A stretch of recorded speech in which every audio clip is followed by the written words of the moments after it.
Hello అండి, నేను మీ Sirisha Vanapalli. Welcome back to my channel. Video చూసే వాళ్ళలో ఎంతమందికి రోటి పచ్చళ్ళు అంటే ఇష్టం?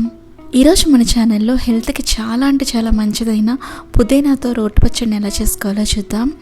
ముందుగా మనకి ఇక్కడ కావాల్సినవి కరివేపాకు, 1 స్పూన్ జీలకర్ర, 1.5 స్పూన్ మినపప్పు, ఎండుమిర్చి, అలాగే వెల్లుల్లిపాయ రెబ్బలు, అలాగే 1 కట్ట దాకా పుదీనాను తీసుకుని శుభ్రంగా వాష్ చేసుకోవాలండి. 2-3 సార్లు వాష్ చేసుకున్న పుదీనా.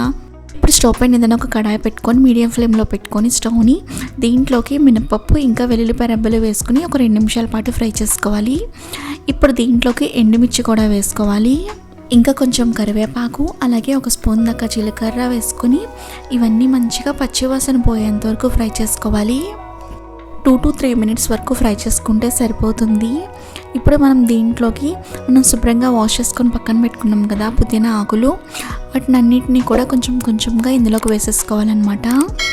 పుదీనా తినడం వల్ల చాలా హెల్త్ బెనిఫిట్స్ ఉన్నాయండి. మన స్కిన్కి అయితే చాలా మంచిది, అలాగే క్యాన్సర్కి కూడా చాలా మంచిదంట ఇది. డెంటల్ ప్రాబ్లమ్స్కి చాలా మంచిది, అలాగే నోటి దుర్వాసన, జీర్ణశక్తి కూడా పెంచుతుంది. గ్యాస్ ప్రాబ్లంకి కూడా చాలా అంటే చాలా మంచిదంటండి. ఇప్పుడు మనం దీంట్లోకి ఒక 2 నిమిషాల పాటు ఫ్రై చేసుకున్న తర్వాత రుచికి తగినంత ఉప్పు వేసుకోవాలి. అలాగే 1 స్పూన్ దాకా చింతపండు గుజ్జు, కానీ మీరు డైరెక్ట్గా చింతపండు కొంచెం చిన్నగా దీంట్లోకి వేసేసినా సరే మనకి సరిపోతుంది. ఇలా ఒక 2 నిమిషాల పాటు మళ్ళీ ఫ్రై చేసుకోవాలి.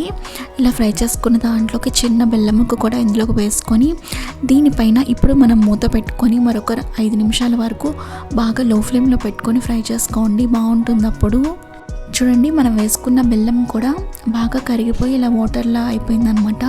ఇప్పుడు దీన్ని మిక్సీ జార్లోకి కానీ మనం రోట్లోకి కానీ వేసుకొని మెత్తగా గ్రైండ్ చేసుకుంటే మన చట్నీ రెడీ అయిపోయినట్లే. వీలైతే రోట్లో వేసుకొని గ్రైండ్ చేసుకోండి, టేస్ట్ ఇంకా బాగుంటుంది మిక్సీలో కంటే కూడా. వేడివేడి రైస్లోకి వేసుకొని 1 స్పూన్ నెయ్యి కూడా వేసుకొని తింటే చాలా అంటే చాలా బాగుంటుందండి. మీకు కనుక ఈ వీడియో నచ్చినట్లయితే ప్లీజ్ లైక్ చేయండి, షేర్ చేయండి, సబ్స్క్రైబ్ చేయండి. ఒకవేళ నేను చెప్పిన విధంగా కనుక మీరు ట్రై చేసి ఉంటే కనుక కింద కామెంట్ సెక్షన్లో కామెంట్ చేయండి ఎలా వచ్చిందో. Thanks for watching this video. మళ్ళీ ఇలాంటి మంచి వీడియోతో మేము ముందుకు వచ్చేస్తాను. అంతవరకు బాయ్.